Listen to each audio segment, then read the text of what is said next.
Здравейте хора, сега ще ви покажа как се прави торнадо с наргиле.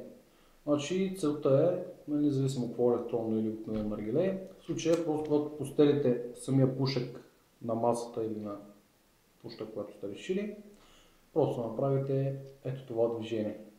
Не е нужно да го правите много бързо, защото така пък ще избутате целия пушек. Значи в случая е желателно да е бавно, все едно пронизвате и дигате. Гледайте, сега ще ви покажа как става.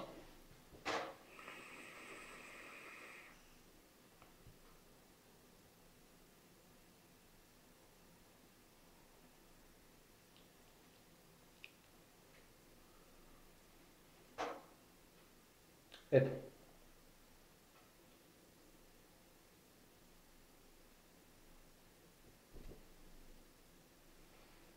По този начин.